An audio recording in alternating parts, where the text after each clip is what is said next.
કેમ છો બધાને સજા કરીને જય સ્વામિનારાયણ, જય શ્રી કૃષ્ણ, જય માતાજી. તો તમારા બધાનું ફરીથી સ્વાગત છે મારા હાંજના નવા એક બ્લોગમાં. આવતીકાલે છે ઉત્તરાયણ, તો આપણે થોડોક નાસ્તો પહેલાં બનાવી રાખ્યો હતો, થોડોક નાસ્તો બનાવવાનો આપણે બાકી હતો, તો એનો સામાન બધો આવી જશે. ને પહેલાં જે આપણે માંડવી પાક થોડોક બનાવી નાખ્યો હતો, અને થોડીક આપણે જીરાપુરી બનાવી છે, થોડોક આપણે સેવડો ને બનાવવાનું છે. તો જો આપણે એનો બધું સામાન આવી જશે, તમને બતાવું બધી વસ્તુ. જામુન પોવા, ચટપટું સવાણું, ખજૂર,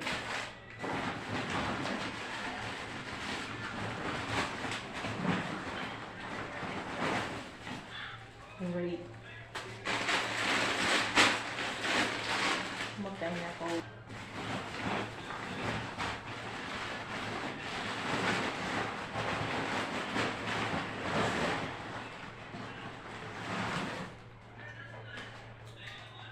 આશે ઘી,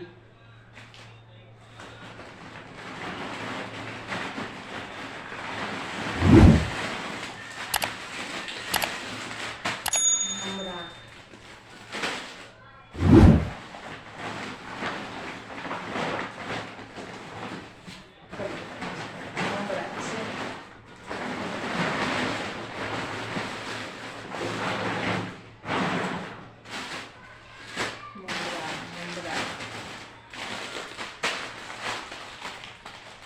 ચોખાના પૌવા ને આ છે ગોળ.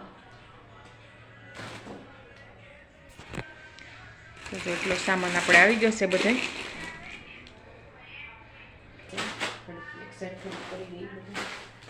પહેલાં સેવડો બનાવવાનો છે, પછી આપણે બનાવવાના છે મમરાના લાડવા. પહેલાં આપણે સેવડાને મમરા સાળી નાખીને તેલ ગરમ મૂકી દઈએ. તેલ ગરમ થાય છે, આપણે મમરા સળાઈ જાય એટલે પછી તળવાની બધી પ્રોસેસ શરૂ કરવાની છે.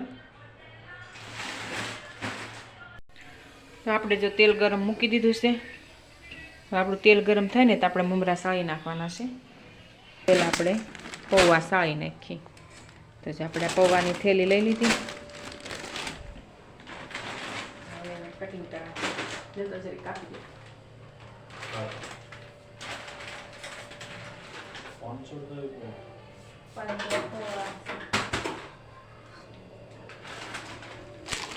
તો આપણે જો 4 થેલી મમરા લાવ્યા છે, પણ આપણે 3 થેલી મમરાનો સેવડો કરવાનો છે, 1 થેલી મમરાના આપણે લાડવા બનાવવાના છે.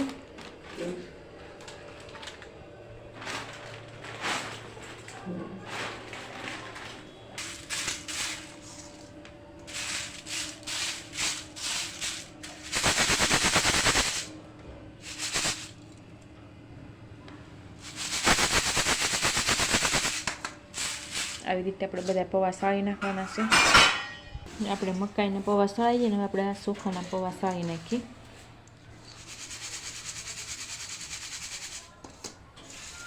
સાફ થઈ જાય પછી તળીએ તો એ વાંધો ન આવે. તો આપણે જો 1 થેલી મમરા સાળ્યા તો અહીંયા પૌવા તળાઈ ગયા ને ચોખાના પૌવા પણ તળાવવામાં. જો અહીંયા તળવાનું કામ હાલે છે, અમારા કારીગર છે સ્પેશિયલ તળવાનું, બહુ ફાવે બધું કામ એવું છે. તો જો એ તળે છે ને હું મમરા સાળું છું, સાળી સાફ કરીને બધું દેતી જાઉં છું ને એ તળતા જાય છે. જો એટલો કચરો બધો નીકળો, હજી તો 1 થેલી મમરા ને પૌવા સાળ્યા છે એટલું નીકળું કચરો. એવું કામ બહુ ફાવે છે ને, તળવાનું છે, કોઈ શેડવાનું, બધા ગમે એ કામમાં હારવાર મદદ કરવા લાગે. એટલે મારી બહુ સારું છે, બહુ ફાયદો છે. ફટાફટ સાળી નાખી નાખો તો મને સાળવામાં નહીં પોગવા દે, આખરી બધું તળી નાખશે. જો આપણે ભૂંગળી, પૌવા, મકાઈના પૌવા, ચોખાના પૌવા બધું તળાઈ ગયું છે. હવે આપણે અહીંયા જો દાણા તળાય છે, સિંગ દાણા છે.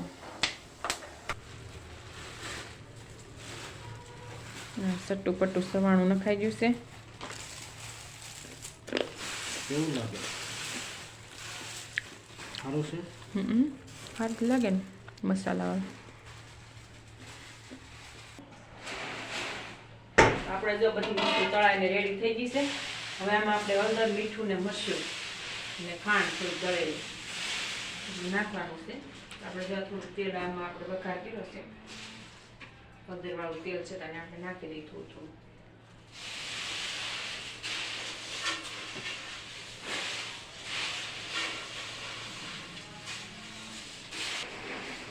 તેલવાળું બાઉલ હતું એટલે એમાં આપણે થોડીક હળદર નાખી દીધી એટલે બધા આપણે મમરામાં તો કઈ હળદર લાગી જાય સારી તેલવાળું હોય એટલે.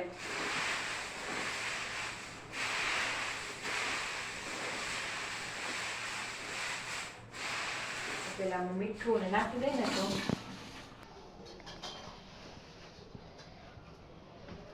આમાં આપણે નિમક નાખી દઈએ થોડું. સારો થઈ જાય. હવે આપણે મરચાં નાખી દઈએ થોડા કોરી ચટણી મરચાંની.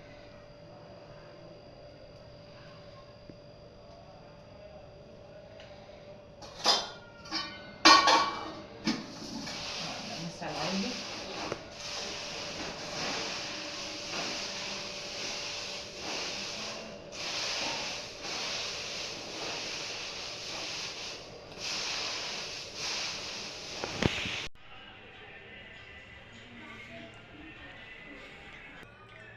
તો જો આપણે સેવડો બનીને તૈયાર થઈ ગયો છે. હવે એને આપણે ડબ્બામાં ભરી લઈ પછી મમરાના લાડવા બનાવવાના છે. તો આપણે ડબ્બો પણ તૈયાર જ છે.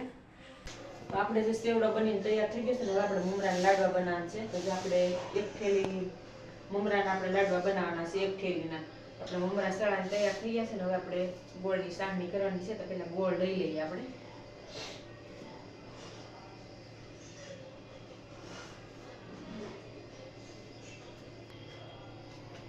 તો જો આપણે કઈ તેલ તો હતા નહીં એટલે તેલ હાકડી નથી બનાવી, મમરાના લાડવા બનાવી છે. તો તેલ હાકડી અત્યારે ઉત્તરાયણમાં તેલ હાકડીનું વધારે મહત્વ હોય. આપણી પાસે કઈ તેલ હતા નહીં એટલે પછી લાડવા બનાવી નાખીએ. આપણે ગોળ લઈ લઈએ, ડબ્બામાંથી ગોળ બધો કાઢી લઈએ.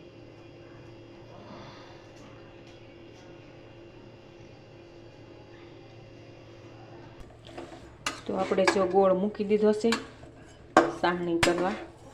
થોડું કમથું આપણે અંદર પાણી નાખ્યું છે, થોડું કમથું જાજુ નહીં, ખાલી થોડુંક 2 કૂકડા જેટલું. આપણે સાહણી કરવાની છે.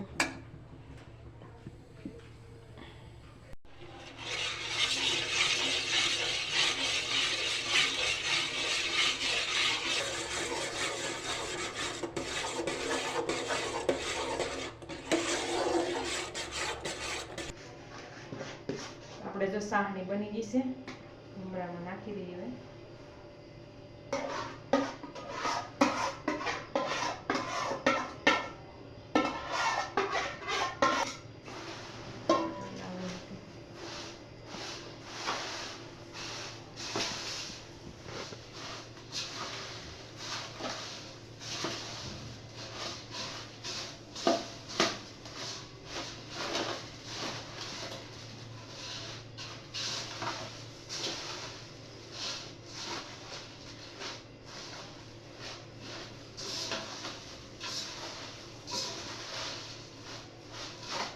બધા મમરામાં મીઠું મિક્સ કરી દેવાનું, કોરા રહી જાય.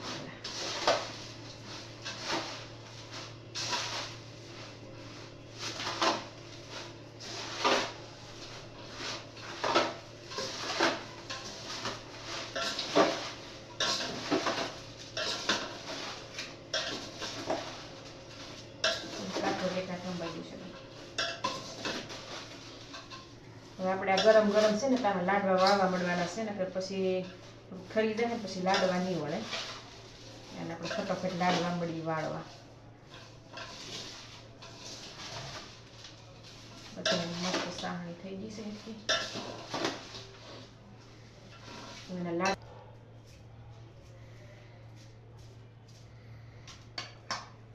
સેજ પાણીવાળો હાથ કરીને તો આપણે લાડવા આપણે હાથે ન સોટે.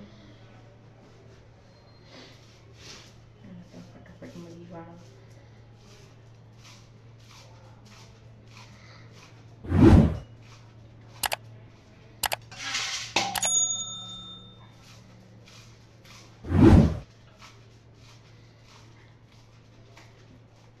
હાલો હાલો બધા લાડવા ખાવા.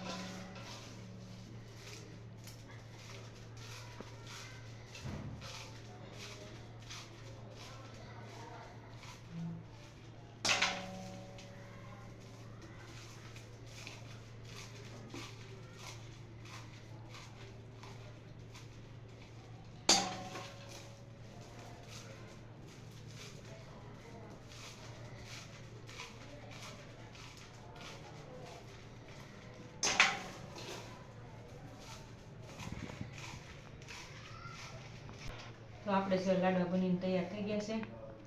એટલે આપણે લાડવા બન્યા છે મસ્તીના ગોળ ગોળ લાડવા છે. તો હાલો બધા લાડવા ખાવા આવી જજો બધાય કાલમાં લાડવા ખાવા. તો જો આપણે સરસ લાડવા થઈ જાય ને હવે આપણે તગારામાં ભરી લઈએ. બધા લાડવામાં ભરી લઈએ. અત્યારે આપણે તગારામાં જ રહેવા દઈએ. કાલ કે ડબ્બામાં ભરી લઈએ. મોડું થઈ ગયું છે, 12 વાગી ગયા છે.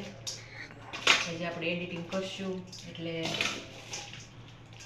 મોડું થાય એટલે હવે કાલે ભરીશું. કાલે અત્યારે અમને ભરી તગારામાં ને ઢાંકી દઈએ. આવા જે લાડવા બની ગયા છે આપણા. આપણે એક વખત ખજૂર પાક બનાવ્યો હતો, 1-2 વાગી જતા ખબર વર્ષે નહીં ઓલા વર્ષે ખજૂર પાક અમે બનાવ્યો. ગયા વર્ષે નહીં ઓલા વર્ષે ખજૂર પાક બનાવ્યો ને 2 વાગી ગયા રાતે. 2-3 કિલોનો ખજૂર પાક બનાવી રીતે વાર તો લાગે. ખજૂર પાકમાં તો બહુ ટાઈમ રહ્યો છે. 2-3 વાગી ગયા એટલે પછી નક્કી કરી નાખી ખજૂર પાક બનાવે તો એક દિવસ વહેલા બનાવી નાખવાનો. એટલે ખીરને આગલા દિવસે નહીં ક્યારેય બનાવવાની. તો આપણે લાડવા બનીને તૈયાર થઈ ગયા છે. તો આવી જજો લાડવા.